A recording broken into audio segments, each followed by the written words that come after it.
kalangan buruh atau pekerja ini beresiko mengalami peningkatan untuk terpapar TB karena kondisi tempat kerja yang tidak layak. Penyakit TB intinya masalahnya tidak hanya individu, tetapi ada hubungan dengan keluarga, misalnya keluarga buruh, keluarga manajer, keluarga direksi misalnya. Dan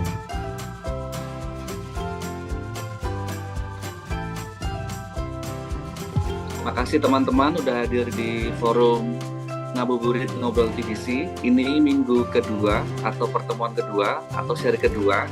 Seperti minggu kemarin, kita akan fokus perlahan-lahan untuk bicara soal TBC. Dan untuk tema kali ini kita akan diskusi soal menggagas pelibatan CSO dan korporasi untuk penanggulangan TBC di tempat kerja. Untuk diskusi kali ini akan dimoderatori oleh Mbak Evi. Nama lengkapnya adalah Sri Maharani Arfiani, SEMAK, Ketua Yayasan Mentari Meraki Asa, Sumatera Utara, dan Kimel, Koordinator SR Sumut. Nah, biasanya kami menyebut atau memanggil Mbak Evi. Nah, tanpa berpanjang-panjang, silakan teman-teman untuk nanti menyimpan pertanyaan ataupun menceritakan apapun yang nanti sudah didapatkan di dalam diskusi ini yang akan dipandu oleh Kak Evi. Nah, silakan Kak Evi untuk waktu lebih lanjut saya berikan ke Kak Evi. Silakan. Assalamualaikum warahmatullahi wabarakatuh. Selamat sore dan salam sehat untuk kita semua. Ya, perkenalkan saya Evi sebagai moderator pada sore hari ini. Terkait dengan topik kita nih seru nih, ngabuburit sesi yang kedua menggagas pelibatan CSO dan korporasi untuk penanggulangan TBC di tempat kerja. Pada sore hari ini gagasan terkait dengan pelibatan CSO untuk korporasi penanggulangan TBC di tempat kerja. Narasumbernya pada sore hari ini akan disampaikan oleh Mas Anom Surya Putra. Ya, salam kenal Mas Anom. Salam kenal dari anak Medan. Ya. Untuk mempersingkat waktu teman-teman sekalian, kita buka diskusi ini seraya berserah diri kepada Allah Subhanahu wa Ta'ala dengan mengucapkan lafaz basmalah. Bismillahirrahmanirrahim. Mas Anom, waktu dan tempatnya secara virtual Zoom kami persilahkan. Silakan Mas Anom. baik, selamat sore, salam sehat untuk kawan-kawan semua. Ada beberapa hal yang sebelum acara dimulai ini saya sudah mengirimkan makalah, terus kemudian naskah presentasi, mungkin sudah bisa dibagikan.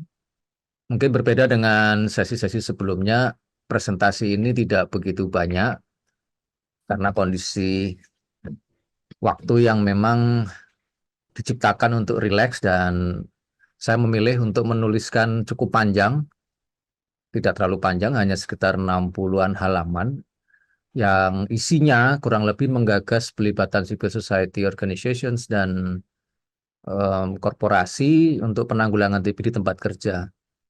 Materi ini ada satu naskah lampiran panduan untuk pelibatan CSO dan korporasi. Tapi judulnya memang pelibatan korporasi dalam penanggulangan TB di tempat kerja. Pilihan judul itu dipilih karena pertimbangan penanggulangan TB di tempat kerja itu secara regulasi banyak sekali lebih menyentuh arena korporasi daripada CSO. Nah, tetapi kita punya imajinasi yang lebih luas daripada itu. Nah, di sesi kali ini hanya ringkas saja dan mudah-mudahan teman-teman sempat membaca naskah yang dikirimkan oleh teman-teman panitia. Yang pertama, latar belakang. Kita hanya mengulang fenomena-fenomena yang sudah ada, bahwa perspektif penanganan TB dan kondisi TB di Indonesia sudah semakin kencang daripada penyakit-penyakit lain. Tetapi ada arena baru yang sejak tahun 2022 dilegitimasi di Indonesia melalui Peraturan Menteri Tenaga Kerja. Ada satu spesifik aturan yang berusaha untuk menyatukan hal-hal yang perlu ditangani baik oleh kalangan korporasi maupun dinas kesehatan dan aparat pemerintah lainnya. Nah, perspektif penanganan TB di tempat kerja, kalau kita lihat di slide latar belakang ini, semakin fokus pada hak pekerja.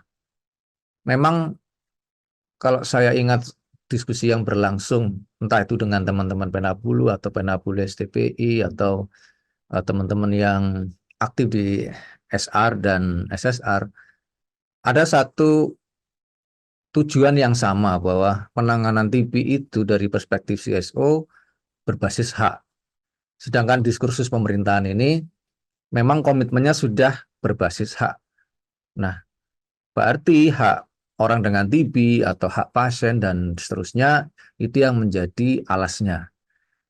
Di dalam konteks perbincangan kita penanggulangan TB di tempat kerja ini, fokusnya bertambah. Fokusnya bertambah pada konteks hak pekerja. Di sini kita menggunakan istilah pekerja, tetapi nanti secara variasi kita akan menyebutnya ada buruh, ada pekerja, ada pengurus, dan seterusnya. Ada karyawan juga. Tetapi kata kuncinya adalah fokus pada hak pekerja. Ini disejajarkan dengan hak kepada orang dengan TB. Mengapa itu terjadi dan menjadi pertimbangan dari regulasi ini pada skala nasional maupun global?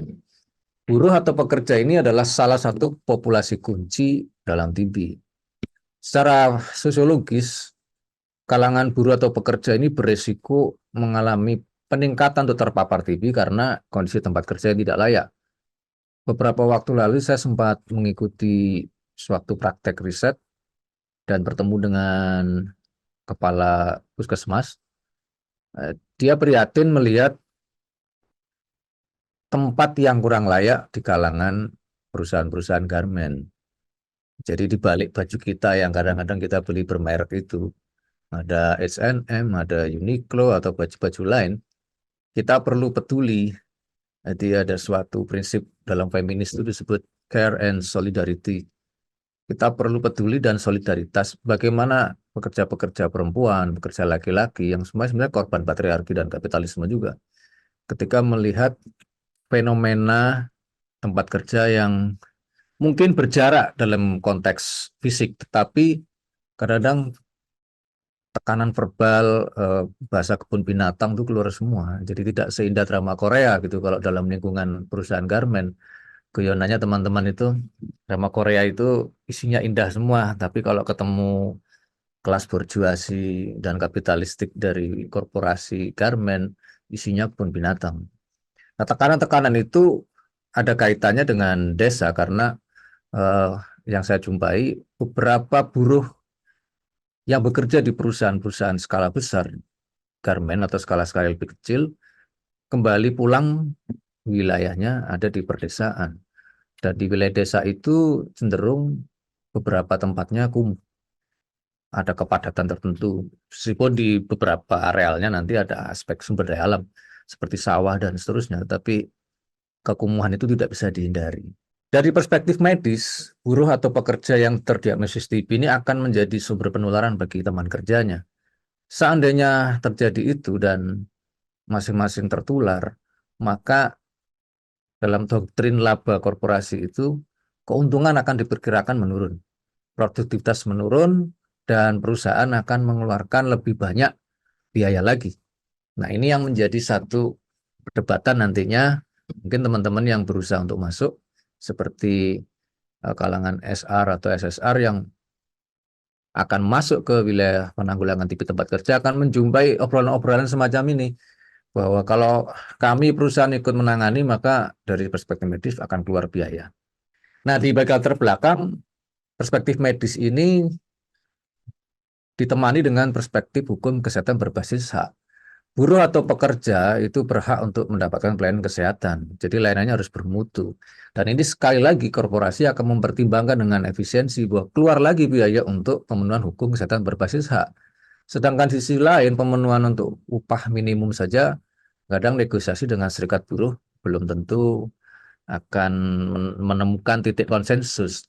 Nah, ini kalau kita diskusi dengan serikat buruh yang tidak mengenal tentang penanganan TB dan sangat jauh dari diskursus praktis tentang penanganan TB, maka mereka akan berpikir apa perlu ini masuk dalam skala perjuangan mereka, apakah perlu ini diperjuangkan dalam perjanjian kerjasama atau kerja bersama yang menandakan aspek pemenuhan upah dan sebagainya.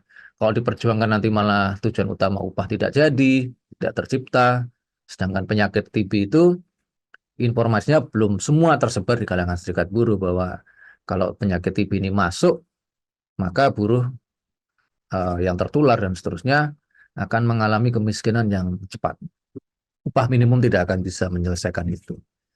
Nah, kemudian di latar belakang di garis tebalnya itu ada satu Permenaker yang atau Peraturan Menteri Tenaga Kerja tahun 2002 tentang penanggulangan TB di tempat kerja menjadi tonggak untuk proses pembelajaran dan sekaligus arena untuk tindakan komunikatif yang lebih bisa merangkul atau engagement begitu antara korporasi, aktivis CSO yang bergerak di TB, bahkan aktivis CSO seperti kalangan serikat buruh dan kalangan pemerintahan.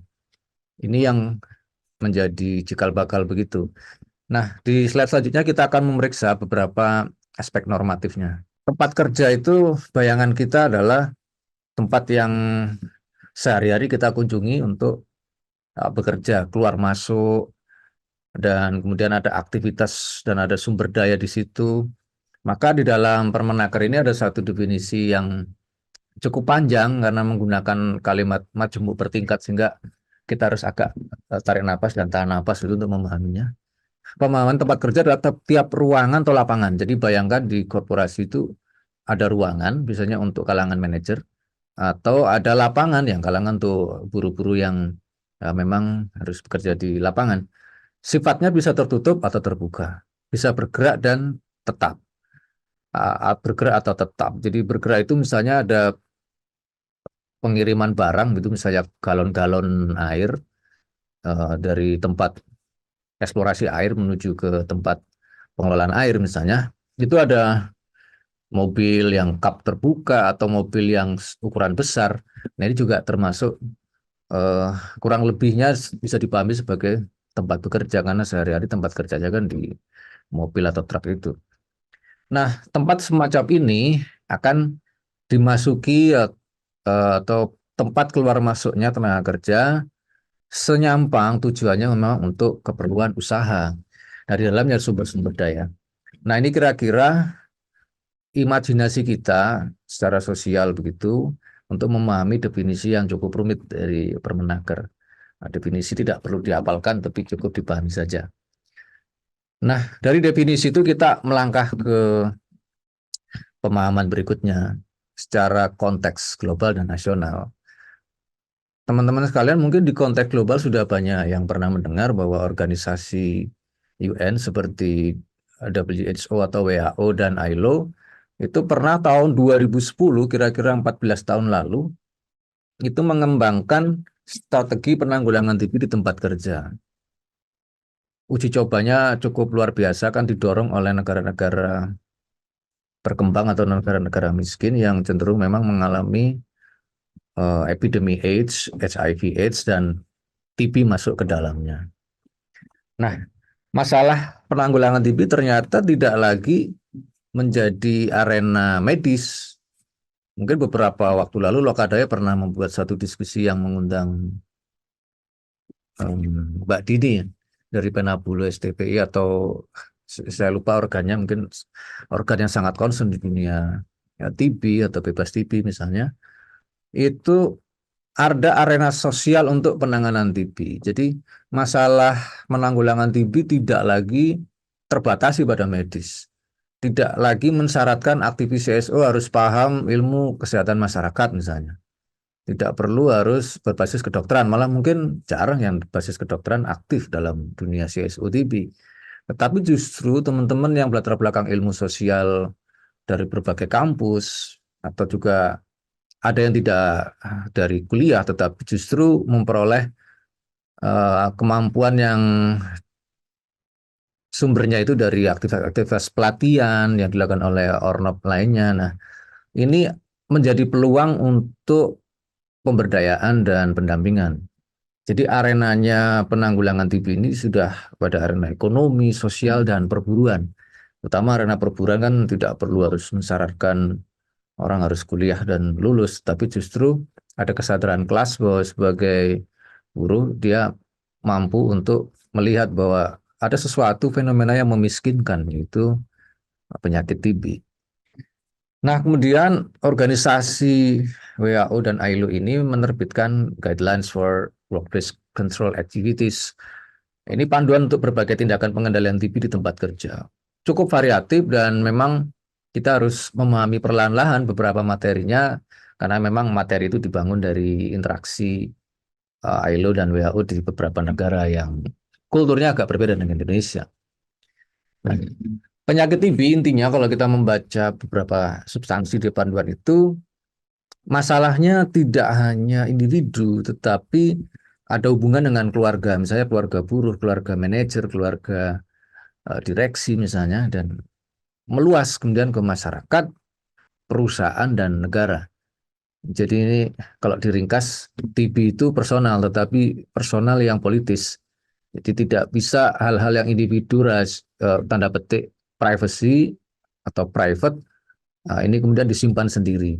Tetapi hal yang mana kita jumpai, ada pekerja yang merahasiakan dirinya kena TB, dan mungkin beberapa teman merasakan itu kalau berdialog dengan pekerja yang TB, kan menyembunyikan dirinya, takut kena stigma, dan takut semakin miskin dan sebagainya.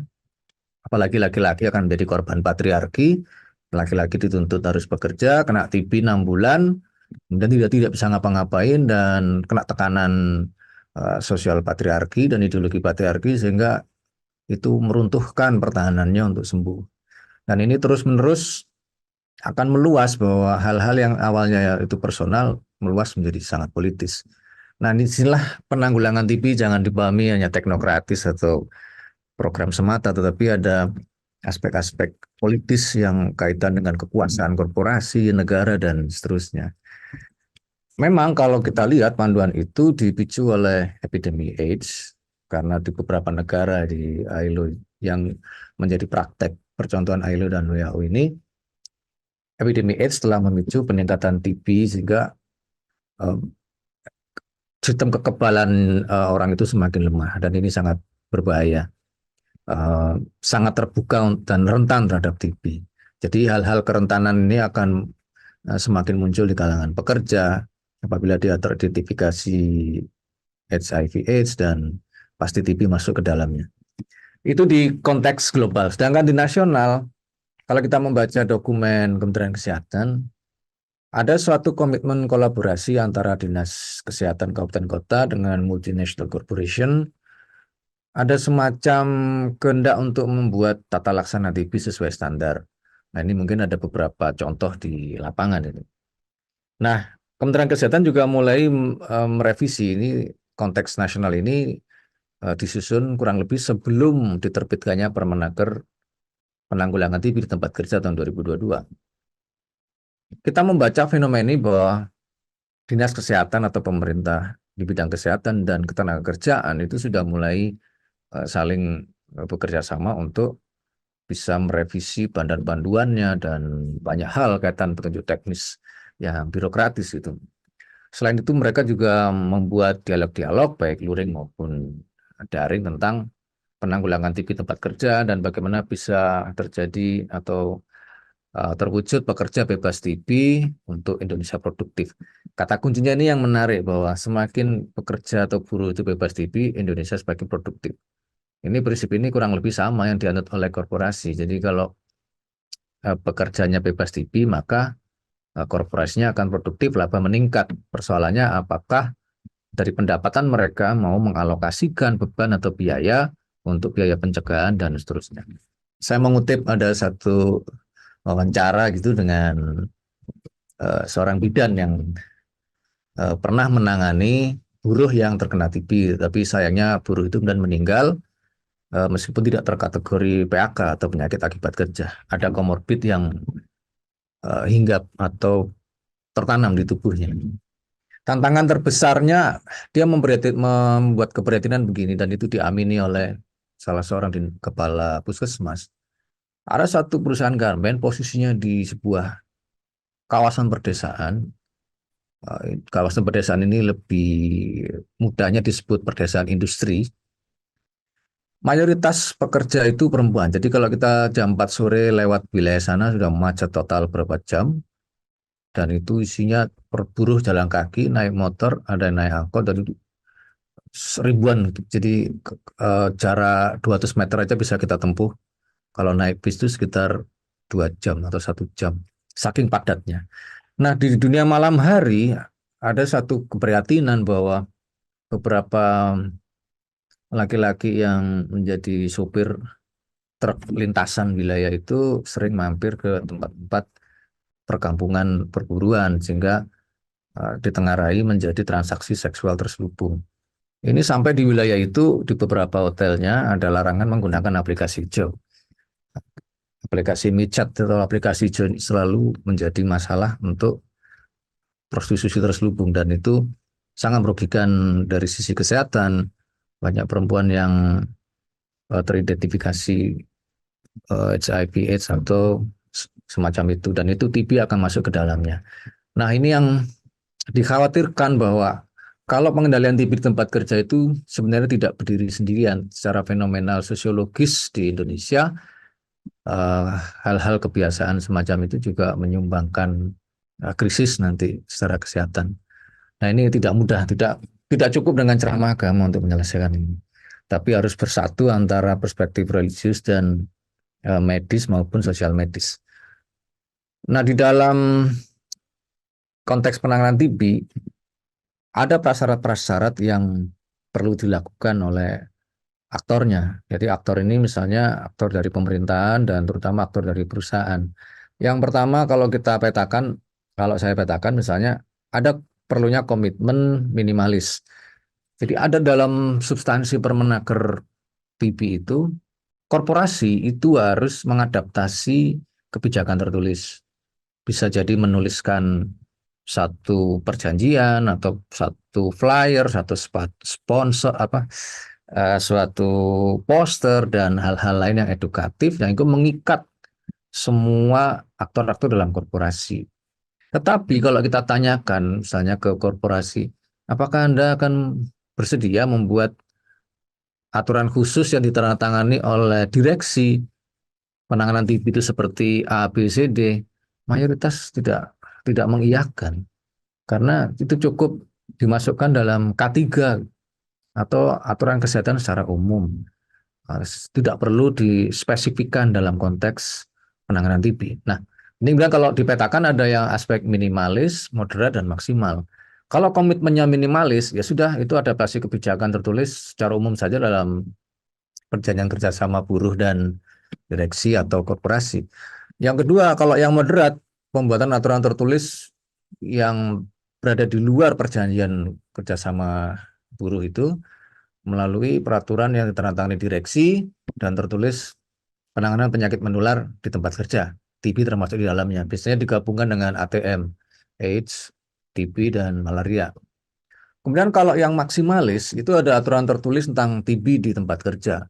Ini mungkin bisa menjadi titik masuk bagi teman-teman CSO untuk berdialog dengan korporasi atau dinas kesehatan dan aparatus lainnya. Bagaimana bisa ada semacam penyusunan secara deliberatif dan partisipatif aturan tertulis yang spesifik tentang TB di tempat kerja.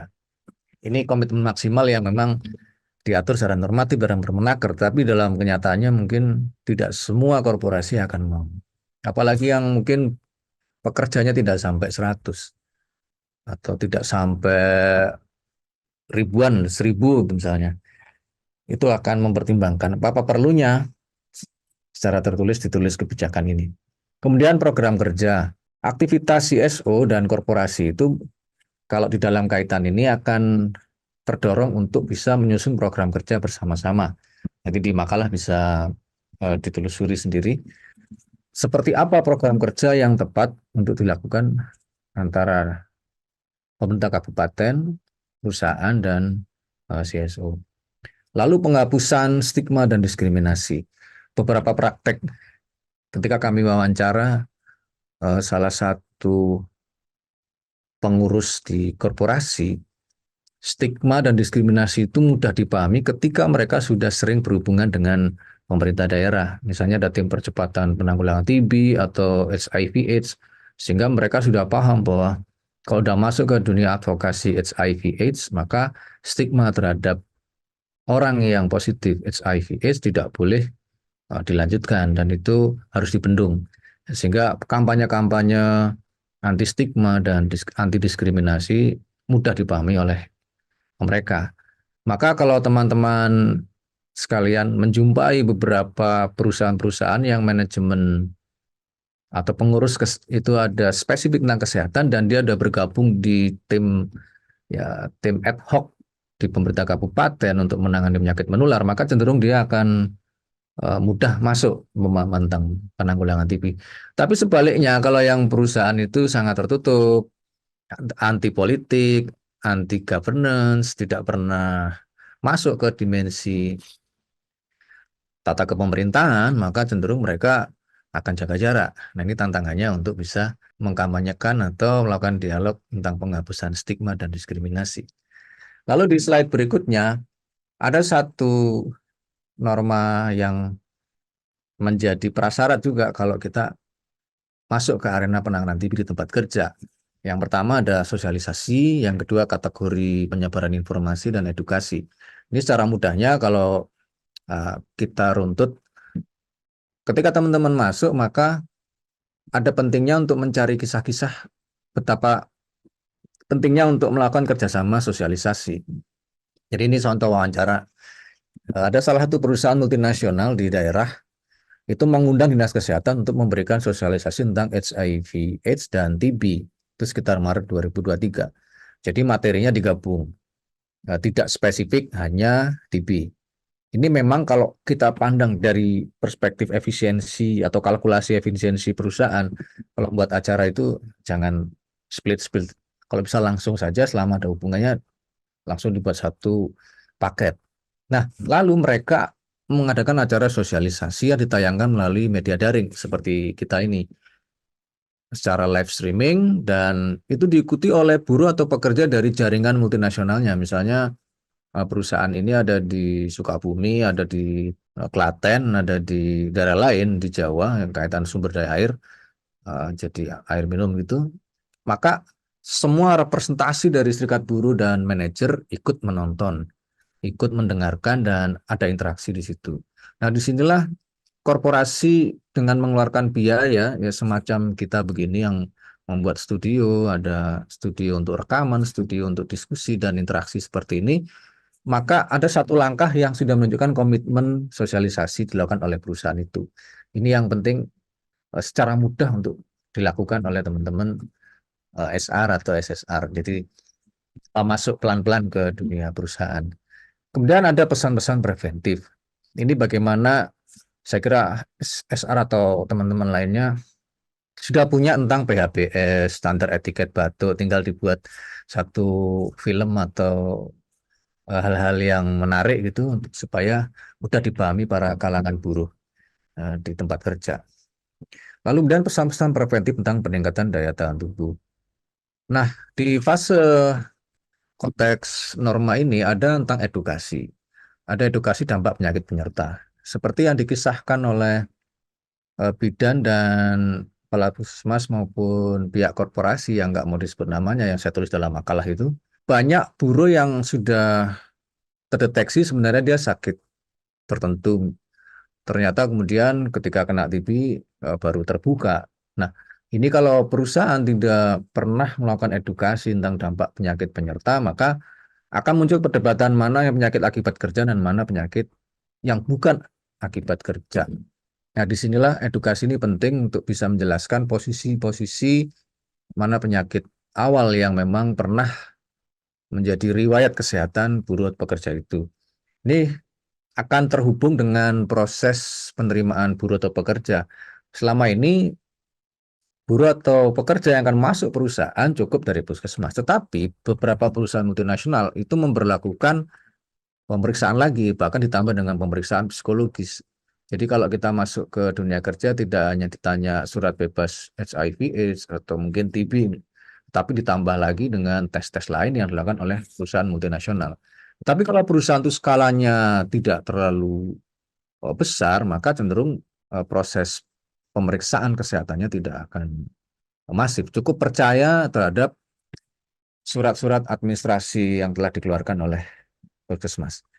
Nah, kemudian di slide berikutnya ada tentang penemuan kasus TB di tempat kerja. Ini juga agenda ketika CSO maupun dinas dan perusahaan masuk ke arena penanganan TB tempat kerja. Saya kira teman-teman SR atau SSR sudah terbiasa melihat hal ini.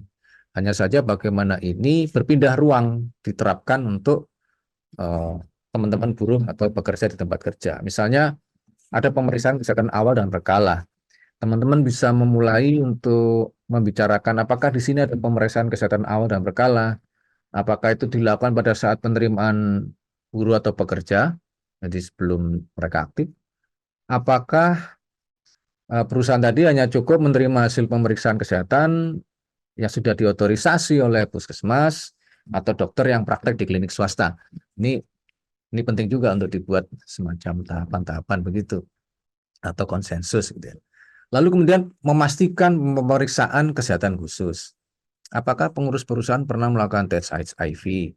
Dan itu tesnya harus secara sukarela dan bisa melalui proses konseling. Ini contoh yang dipampangkan ini satu perusahaan multinasional melakukan tes HIV, tapi tidak mengharuskan, ini sukarela saja bagi buruh yang mau, dan itu akan disimpan sebagai kerahasiaan data. Lalu kemudian ada proses konseling. Saya mencatatnya waktu itu istilahnya VCT, Voluntary Counseling and Testing. Nah, jadi pengurus ini menyampaikan tentang bahaya-bahaya HIV/AIDS tanpa ada tendensi dan diskriminasi, dan supaya perusahaan tidak ada kasus HIV, jadi mengurangi kasus-kasus ini. Nah, kemudian ada investigasi dan pemeriksaan kasus kontak erat. Saya kira teman-teman sudah biasa melakukan itu. Hanya saja perlu dipastikan apakah memang pengurus perusahaan sudah melakukan investigasi kontak. Nah, pemeriksaan ini bisa TCM. Ada kisah TCM dilakukan bareng-bareng antara perusahaan dengan puskesmas dan dinas kesehatan. Nah, memang tidak semua perusahaan cepat akrab dengan dinas kesehatan atau puskesmas. Salah satu puskesmas yang kami wawancara itu menyatakan kami bertahun-tahun baru bisa masuk setelah ada kejadian salah satu pekerja hampir meninggal kena TB dan setelah itu memang meninggal. Tapi setelah itu proses tes cepat molekuler dan sebagainya itu bisa secara kreatif dilakukan oleh perusahaan berbarengan dengan kegiatan donor darah. Nah, ini kan bisa saja kan menjadi titik masuk CSO untuk konteks pelibatan organisasi ke dalam arena penanganan TB tempat kerja. Nah, di sini juga ada aspek pelibatan dinas kesehatan dan pengawas ketenagakerjaan. Ini memang pengawas ketenagakerjaan itu selama ini hanya mengawasi praktek-praktek kaitan dengan perburuan, tetapi di dalam Permenaker ditambahi dia harus memahami tentang pelaksanaan TB dan seterusnya. Titik masuknya adalah lewat K3. Saya kurang begitu detail tentang itu, tetapi hampir korporasi kalau dimintain pendapat tentang penanganan TB tempat kerja, mayoritas sudahlah masuk lewat K3 dulu, ada institusi di situ, kami ada tenaga kesehatannya, lewat sana saja. Jadi ada pembagian kerja yang sudah terspesialisasi dan diserahkan ke institusi K3 di korporasi. Di slide berikutnya, ini ada beberapa hal yang bisa dipastikan harus ada di arena tempat kerja. Misalnya pengobatan TB seperti apa, istirahat sakit mekanisme bagaimana, pemantauan kepatuhan minum obat seperti apa, dan ada pemantauan lingkungan kerja. Jadi misalnya kalau di layar pemantauan lingkungan kerja ini misalnya ada 3 cara. Jadi praktek yang sudah dilakukan perusahaan itu, ada perusahaan yang melakukan uji sampel pada bagian organisasi perusahaan yang memang dinilai berisiko TB. Misalnya ada satu bagian yang interaksi dengan barang-barang atau sesuatu seperti sepatu gitu, prosesnya kan ada pajanan silika. Jadi bagian itulah yang kemudian dilakukan uji sampel. Karena saya pernah ketemu teman di Tangerang itu cerita keluarganya pernah bekerja di pabrik sepatu. Kalau nggak pakai masker, wajahnya bisa ada merah-merah. Kalau pakai masker akan kelihatan bekasnya. Nah, ini pajanan silika ini akan terus-menerus akan masuk dan itu akan memicu tuberkulosis. Lalu kalau sudah ada yang terdeteksi dan dia harus berobat, baik itu RO maupun SO, maka perusahaan itu harus memeriksa kondisi lingkungan kerjanya yang berdebu, panas, sanitasi airnya nggak lancar, kamar mandi harus bersih, dan seterusnya. Ini baik kalau sekecil seperti perusahaan-perusahaan makanan yang mungkin hanya harus pakai baju perlindungan yang tidak terlalu serumit di organisasi perusahaan lain sih tidak masalah. Tapi tingkat sanitasi dan sebagainya itu harus benar-benar dicek. Lalu kemudian ada pemantauan lingkungan kerja melalui pemeriksaan kesehatan. Ini dilakukan paling minimal setahun sekali untuk tindakan pengendalian lingkungan kerja bebas TB. Di slide berikutnya nanti ada pemulihan kesehatan di tempat kerja. Ini teman-teman bisa melihat narasinya lebih lengkap di halaman 18 sampai 20 di makalah. Halaman 15 atau 20 dari 60 halaman itu ada aspek rehabilitasi, ada penilaian kelayakan kerja. Jadi kalau di rehabilitasi, pengurus perusahaan itu saya lihat prakteknya melakukan upaya rehabilitasi, misalnya orang ini sudah sembuh, tapi disatukan dengan pemeliharaan daya tahan tubuh. Jadi ada satu perusahaan yang membuat tempat semacam gym, nah mereka olahraga sambil pemulihan, dan itu disesuaikan dengan proses penyehatan pasca dinyatakan sembuh dari TB. Nah, itu seperti di poin kedua, ada tempat olahraga, edukasi, pemulihan kesehatan, dan tidak lupa dukungan konseling. Memang idealnya Permenaker ini hanya untuk perusahaan yang mampu membiayai penyediaan sarana olahraga sampai konselor yang menguasai psikologi industri gitu atau psikologi klinis di kalangan perusahaan. Cukup ideal, tapi memang sangat mahal untuk itu.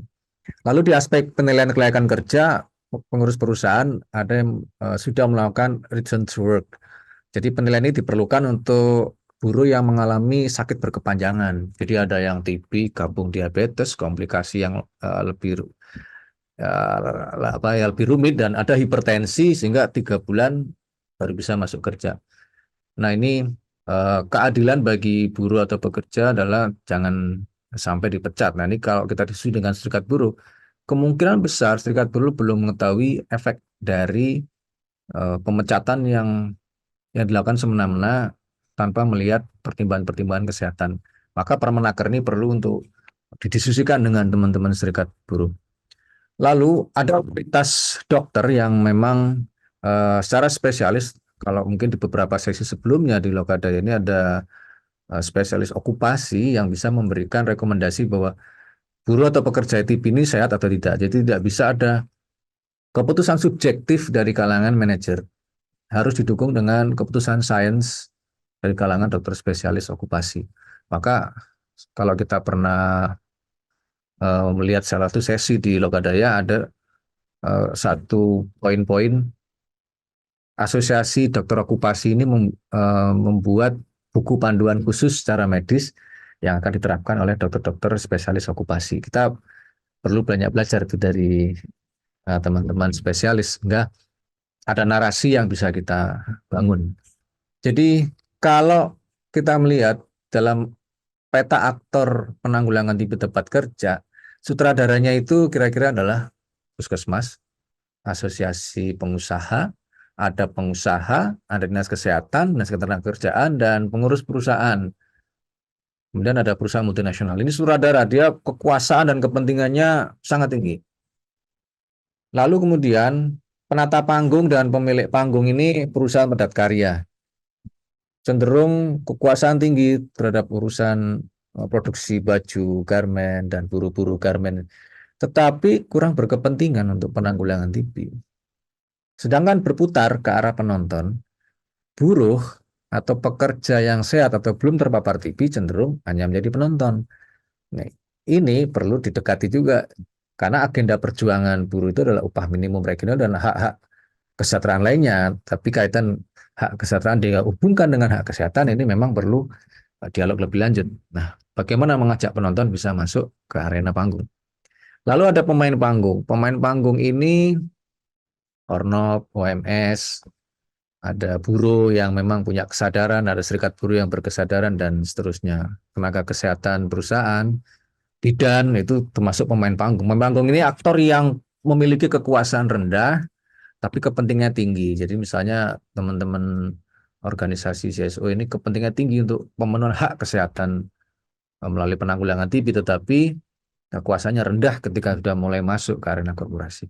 Nah, penilaian aktor ini kemudian untuk memberikan refleksi sebelum nanti kita mendiskusikan di slide terakhir tentang panduan pelibatan korporasi. Jadi kalau di slide berikutnya, itu ada pergeseran arena yang bisa ditulis. Jadi rancangan panduan ini tidak bersifat dogmatis atau instruktif, bebas dikembangkan siapa saja. Bagaimana bisa membuat satu analisis pendek yang nantinya bisa menjadi bahan untuk diskusi dengan korporasi maupun CSO lain. Saya kira secara ringkasnya nanti di slide terakhir dan bisa ditelusuri lagi dalam diskusi maupun makalah. Di slide paling terakhir, ada rangkaian yang sederhana. Pertama, penilaian situasi, lalu ada identifikasi dan bagaimana pertautannya dengan mitra-mitra yang relevan di daerah itu, lalu menyusun rencana kolaboratif, dan terakhir implementasi di tempat kerja. Saya kira itu kembali ke Kak Evi sebagai moderator dan Mas Roni. Saya kembalikan. Terima kasih. Ya, oke. Terima kasih Mas Anom Surya Putra. Sistematis ya, udah menjelaskan bagaimana pelibatan CSO, korporasi untuk penanggulangan TBC di tempat kerja, karena mengingat ya kita sudah ada Permenaker nomor 13 tahun 2022 tentang penanggulangan TBC di tempat kerja. Tapi Permenaker ini belum maksimal dan belum semua perusahaan yang ada di Indonesia itu mengetahui tentang Permenaker ini terkait dengan TBC. Sebagai informasi ya, Mas Anom dan Ibu Bapak, para peserta ngabuburit ngobrol tentang TBC, akhir 2023 yang lalu kita di Sumatera Utara ada melaksanakan juga terkait dengan pencegahan penyakit ya, pengendalian infeksi di beberapa wilayah industri perusahaan ya. Perusahaan sendiri sebenarnya belum mengetahui ya aturan terkait dengan TBC ini gitu. Padahal sudah ada Permenakernya, tapi ini belum secara sistematis gitu perusahaan-perusahaan mengetahui, sehingga karena mereka belum mengetahui ya kalaupun ada karyawan yang terkena TBC itu belum ada diberikan cuti gitu. Jadi perusahaan dia belum tahu, bahkan karyawan sendiri juga tidak tahu gitu. Jadi karena karyawan tetap bekerja, hak-hak mereka sebagai pasien TBC belum didapatkan secara maksimal. Nah, ini mungkin bisa sebagai pemantik kita, Ibu Bapak, para peserta ngabuburit yang kedua, bagaimana sebenarnya korporasi kita untuk penanggulangan TBC di tempat kerja ini bisa maksimal. Tadi Mas Anom Surya Putra sudah menjelaskan detail ya, menjelaskan bagaimana hak pasien, kemudian aturan K3-nya, kemudian ada komitmen, kemudian ada program kerja, kemudian sampai dengan sebenarnya kita ini siapa sih dalam kuadran metafora tadi. Sebenarnya kita ini sebagai apa? Sebagai pemain panggung atau kita sebagai penonton gitu ya? Kita sebagai CSO ini perannya di mana nih? Pemain panggung atau peran yang bagaimana ini sebenarnya? Ini yang perlu kita diskusikan bersama, Ibu Bapak, bisa menyampaikan saran, ide, tanggapan maupun kritik kira-kira ya terkait dengan pengalaman-pengalaman yang ada ditemukan di lapangan terkait dengan gagasan kita untuk pelibatan kita selaku CSO untuk berkorporasi dalam penanggulangan TBC di tempat kerja. Silahkan boleh raise hand, atau kalau masih malu-malu untuk raise hand dan open mic bisa melalui kolom chat. Silahkan, saya belum melihat ini siapa yang raise hand. Kira-kira atau gini ya, kira-kira saya sebagai pemantik lagi, Mas Anom, apakah sebenarnya ada kayak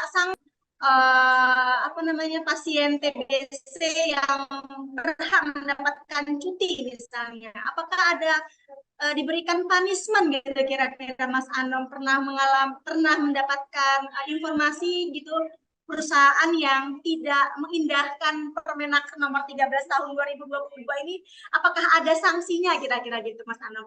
Silakan, Mas Anom. Kalau kita melihat substansi penegakan hukum penanggulangan TB tempat kerja itu memang ada mengatur tentang sanksi.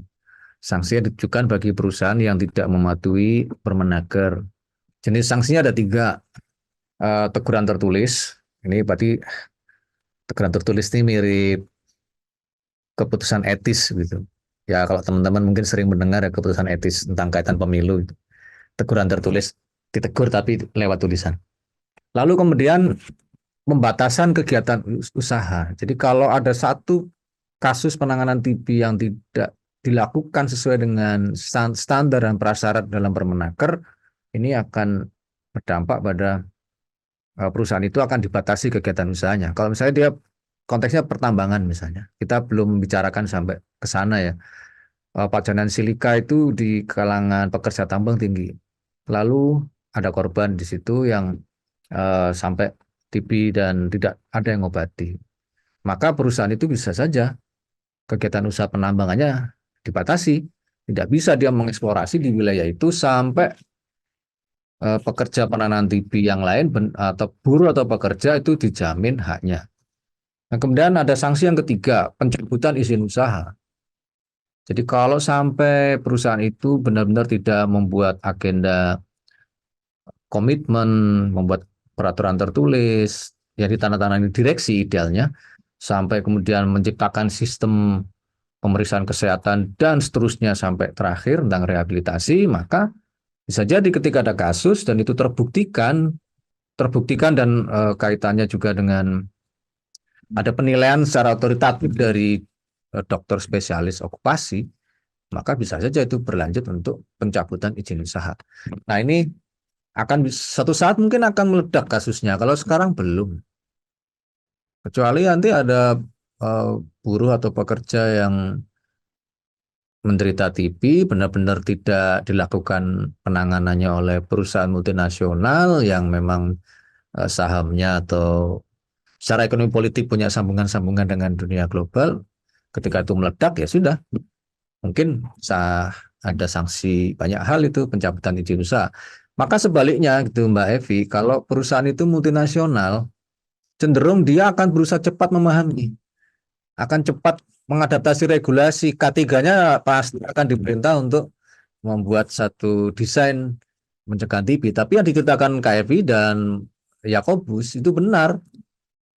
Kalau teman-teman bicara di perusahaan, banyak sekali yang Permenaker ini nggak ada yang tahu, bahkan judulnya saja mungkin nggak ada yang tahu. Tapi begitu kita ceritakan substansinya, pasti akan berpikir ulang berapa biayanya. Maka tadi Pak Yakobus kan sudah mengkonfirmasi hasil diskusi kita ya awal. Prakteknya memang lewat K3 dan selalu masuk lewat SIV/AIDS. Nah, apa yang dinyatakan oleh Pak Yakobus itu penting, bahwa dalam petik intervensi itu berarti harus berlanjut dengan cara menyusun rencana kolaboratif bersama korporasi. Sama seperti yang dilakukan oleh KFI di Sumatera Utara. Maka teman-teman ini sudah bukan lagi penonton. Kalau yang dilakukan oleh KFI kan dia sudah menjadi pemain panggung. Nah, ini bagaimana kemudian bisa menggalang selain korporasi, serikat buruh. Karena mereka lah yang harus dijadikan partner kita, dan di perspektif kita harus dijadikan, yaitulah keberpihakan kita, karena kita tidak mungkin tidak memihak pada hak-hak pekerja gitu. Nah, di sini saya kira pertanyaan tentang sanksinya bergerak dari sanksi yang moralistis, sifatnya teguran tertulis, kemudian administrasi kegiatan usaha dibatasi sampai pencabutan. Ini berarti pendisiplinan terhadap perusahaan yang tidak melakukan penanggulangan TB tempat kerja itu dampak sampai hukum perizinan, dan dampaknya pasti akan pada laba mereka. Habis itu labanya. Nah, tapi ya tadi secara sosiologis perusahaan multinasional lebih cepat untuk mengantisipasi karena kejadian ini bisa mengancam izin usaha itu kalau nggak dipenuhi. Tapi kalau perusahaan-perusahaan lain belum tentu. Ya mungkin buruh tidak akan pernah tahu bahwa urusan TB itu ada bagian dari haknya. Masih Mbak Evi. Oke, Mas Anom Surya Putra. Jadi sembari berbagi pengalaman ini perlu kita sosialisasikan kembali terkait dengan Permenaker ini. Mengingat beberapa perusahaan yang kita datangin, sebenarnya mereka seperti yang sudah Mas Anom Surya, kalau misalnya tidak tahu, tidak aware dengan Permenaker terkait dengan TBC, justru mereka khawatir gitu ya mendapatkan sanksi gitu, pencabutan izin usaha dan lain sebagainya. Maka saat kalian penyakit infeksi di tahun 2020 tentang TBC, SOP-nya mana Bu? Ya lagi dalam proses gitu ya. Jadi kebetulan kita 2 hari itu ya Mas Anom, 2 hari berkunjung. Jadi hari kedua udah siap tuh SOP-nya. Jadi kan walaupun awalnya memang saya yakin sebenarnya belum ada SOP-nya. Jadi karena kita datang bersama Dinas Kesehatan, kemudian tenaga kerja dan pengawas tenaga kerja yang ada di provinsi, jadi mereka tuh langsung googling gitu ya, langsung siapkan SOP tenaga kerja ini gimana ini yang terkait dengan TBC gitu. Jadi bagi saya itu nggak apa-apa ya, walaupun mereka sebenarnya belum ada, tapi sudah ada kemauan dan keingintahuan terkait dengan Permenaker nomor 13 ini gitu. Ya, Mbak Evi, kedengeran? Ya, suaranya terdengar, Cimila. Silakan. Boleh Iya. dong. Jadi berkaitan dengan korporasi dan lingkungan kerja, memang kita di akhir tahun yang lalu itu perhatian kita memang di perusahaan. Jadi kita dari Babel, jadi Bangka Belitung ya Mas ya, daerah Timah. Jadi kita masuk ke perusahaan smelter, tempat penggorengan timah gitu kan, pemrosesan balok-balok timah. Dan di situ derajat panasnya penggorengan itu lumayan gitu, sampai 1000 derajat gitu. Jadi di sana kemungkinan terkena TBC juga ada. Terus kita masuk ke perusahaan itu tidak mudah. Kami berkali-kali itu ditolak. Jadi ambil jalan tengah. Kami harus bagaimana diskusi dengan Dinas Kesehatan. Akhirnya ketemu sama tim Wasnaker dan mencoba mengajak Wasnaker untuk membantu kami masuk gitu. Dan setelah itu, setelah bantuan dari Wasnaker itulah kita baru bisa masuk untuk mensosialisasikan, edukasi, dan sampai ke screening. Dan pada saat kejadian screening itu malah ditemukan. Jadi di antara para pekerja selama ini nggak pernah melakukan pemeriksaan. Jadi mereka itu ada pemeriksaan prakerja dan sebagainya, tapi tidak melakukan pemeriksaan pemeriksaan dahak dan paru-paru ya istilahnya untuk TBC. Jadi mereka melakukan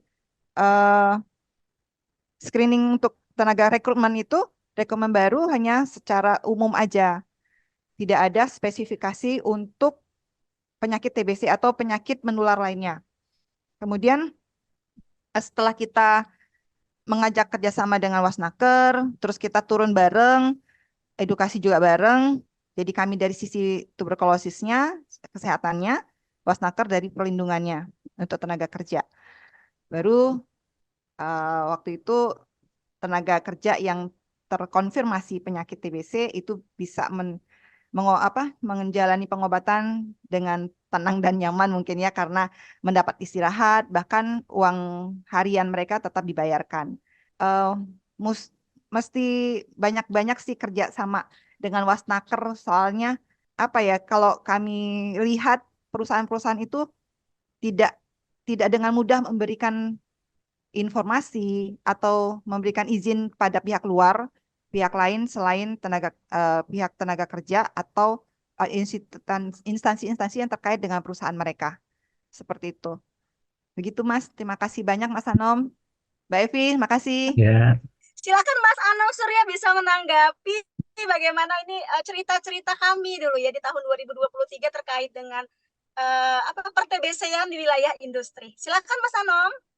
Ya, kalau pengalaman Kak Mila di Babel, Timah itu memang terkonfirmasi itu dengan wilayah Jawa juga. Jadi kalau misalnya kita mau masuk ke perusahaan, jangankan untuk sosialisasi, edukasi, wawancara aja ya kita harus sangat proseduralistis begitu, sangat hati-hati. Kecuali kita memang dalam konteks riset itu harus menggunakan strategi wawancara yang dirahasiakan. Karena memang ada kekhawatiran dan ini perspektif perusahaan yang sebenarnya keliru bahwa kalau mereka membuka sistem manajemen penanganan penyakit atau sistem kesehatan di perusahaan itu dianggap membuka aib dan akan menurunkan nilai branding perusahaan itu. Padahal justru tidak. Ada fenomena misalnya Asosiasi Dinas Kesehatan Indonesia memberikan penghargaan terhadap korporasi yang sukses menangani atau mencegah atau ya secara umum menanggulangi penyakit ATM, AIDS, tuberkulosis, dan malaria. Itu justru akan menaikkan branding dari perusahaan itu. Ketika ada serangan terhadap terutama perusahaan-perusahaan multinasional, entah dengan isu-isu ideologis atau isu-isu konflik perang di luar misalnya, tapi mereka karena aktif di jalur-jalur penanganan TB dan penyakit menular lainnya, justru nilainya akan naik.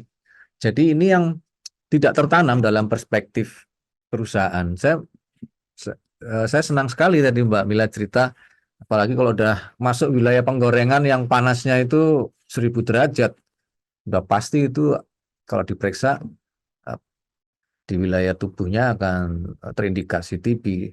Dan ini menjadi pembelajaran kita bahwa sebelum masuk kita bandingkan dengan narasi Permenaker, sosialisasi, edukasi sampai screening itu butuh perjuangan sendiri. Saya setuju dengan Mbak Mila bahwa Wasnaker atau pengawas tenaga kerja itu menjadi orang yang harus dicari oleh beberapa teman CSO untuk bisa dijadikan mitra untuk masuk. Ini dalam pemetaan aktor kan posisinya menjadi masuk ke pemain panggung gitu, tidak menjadi penonton. Nah, kegiatan seperti bisa masuk ke perusahaan lalu menemukan beberapa kasus-kasus itu juga menjadi potensi bahwa ada yang nggak tersentuh juga di dalam konteks aktivitas itu. Tentang serikat buruh. Serikat buruh atau pekerja ini memang kurang begitu mengenali beberapa aspek kesehatan. Jadi Permenaker ini memang seolah-olah kita tertuju pada perusahaan dan manajernya. Tapi gerakan dari pinggiran seperti kalangan pekerja yang sehat-sehat saja tapi tidak pernah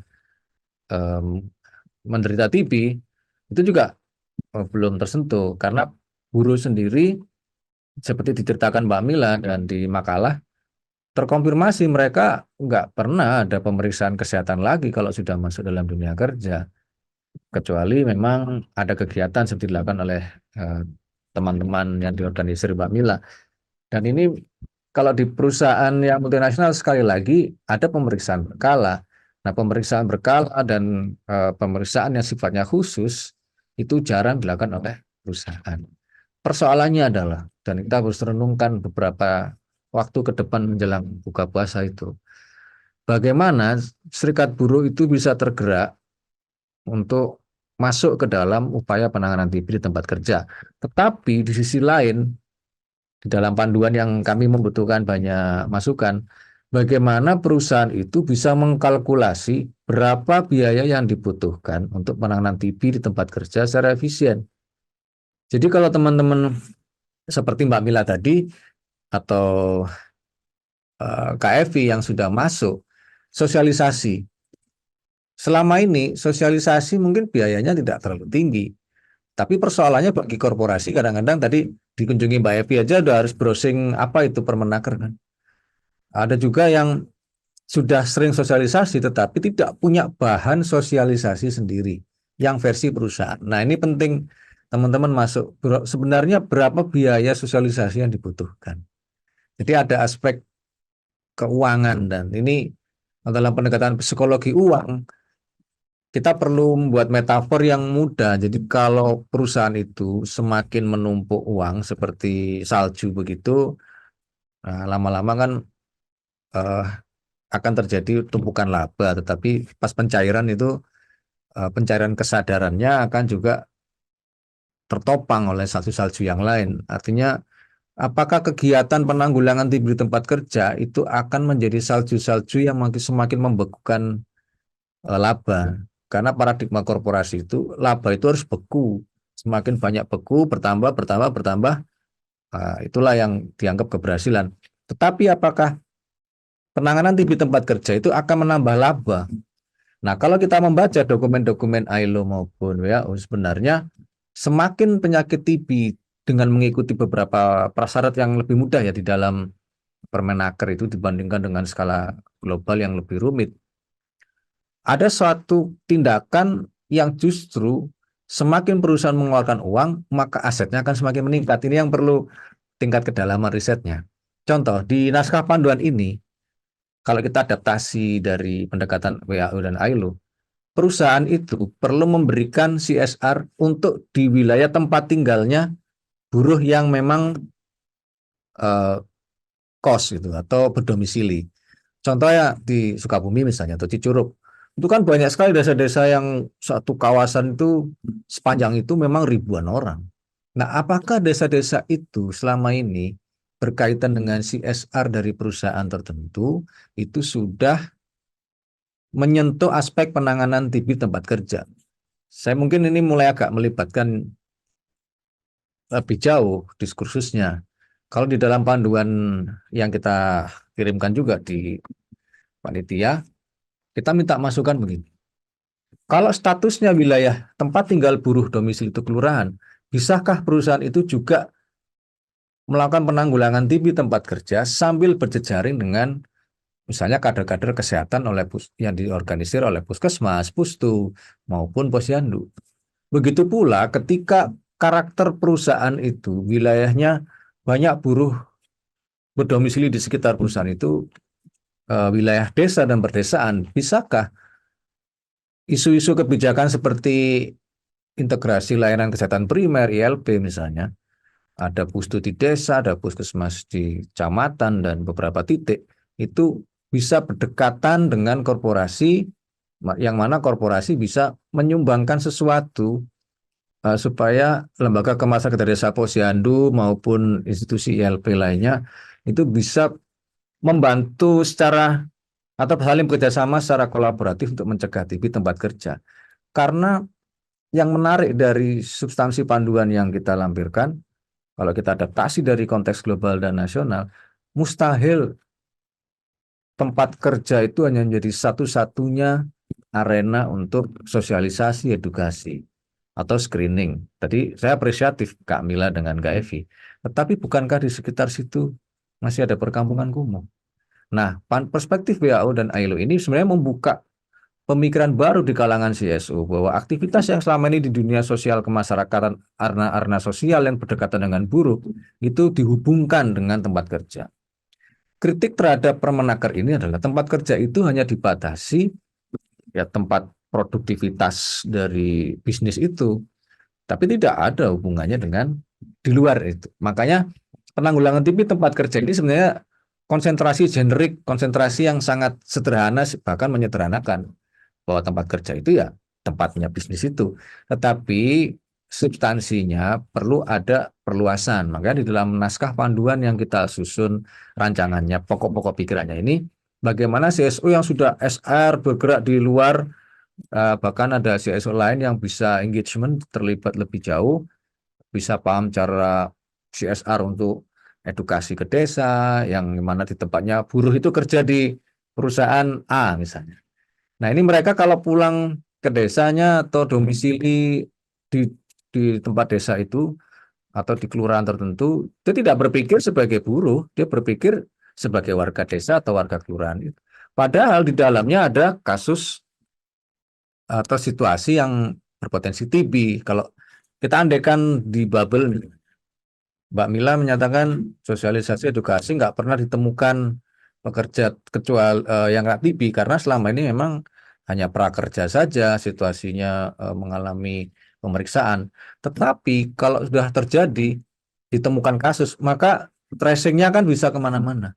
Ada satu kisah yang saya ingat, ada satu kepala puskesmas bilang wilayah perburuan yang bermukim, buru-burunya itu mukim di desa, cenderung mereka orang dari luar karena memburu upah kan. Nah, ketika dia terdeteksi TB lalu diobati, ada saat tertentu dia pulang karena ada ancaman suatu perusahaan itu mengalami tekanan UMR. Mereka nggak sanggup lagi sehingga pergi, terjadi capital flight. Nah, obatnya itu nggak bisa lagi dideteksi. Buruh dengan TB itu sudah pindah ke tempat lain dan akhirnya mereka nggak bisa lagi dideteksi oleh kepala puskesmas ini. Dan buruh yang pindah tempat, pengobatannya belum selesai, yang RO berhenti, dan akhirnya semakin lama, ya ini akan dikhawatirkan menyebar. Nah, ini persoalannya menjadi tidak lagi seperti yang dibayangkan oleh substansi Permenaker 13 2022.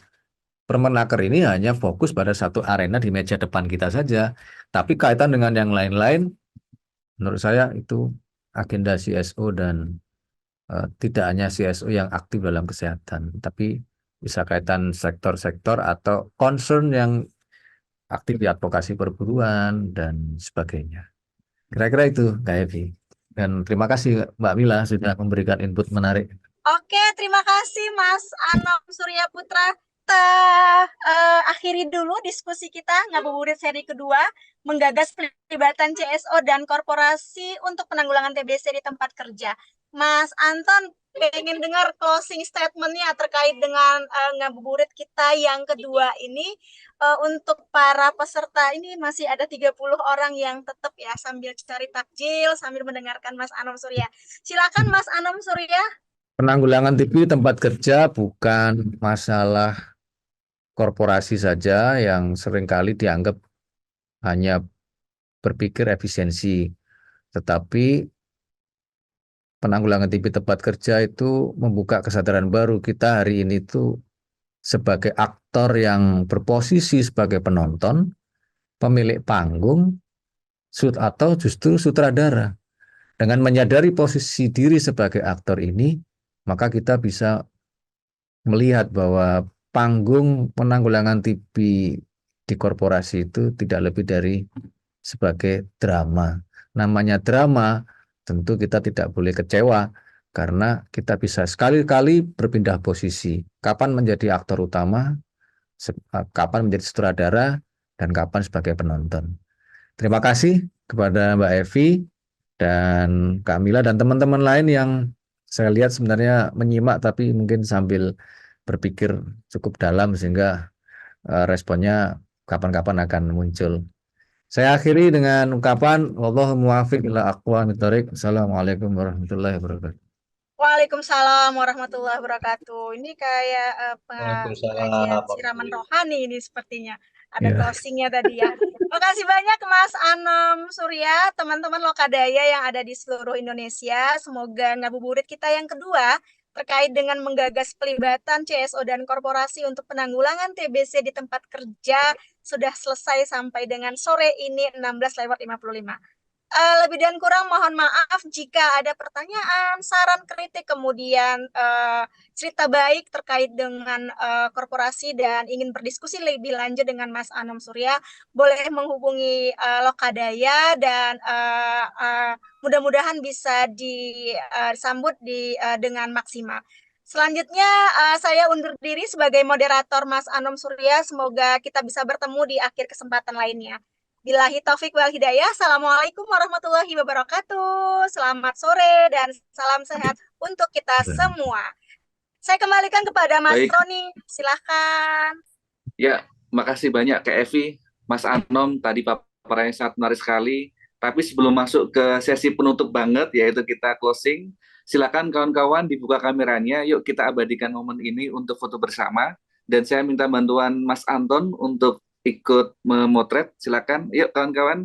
Baik, terima kasih teman-teman, dan jangan lupa masih ada seri ketiga. Untuk seri kedua kita cukupkan sekian, di seri ketiga nanti tunggu, dan jangan lupa follow Instagram Lokadaya dan di YouTube untuk tayangan-tayangan diskusi Lokadaya, semuanya ada di situ. Makasih semuanya, makasih Mas Anom, Kak Evi. Wassalamualaikum warahmatullahi wabarakatuh dan selamat sore. Waalaikumsalam warahmatullahi wabarakatuh.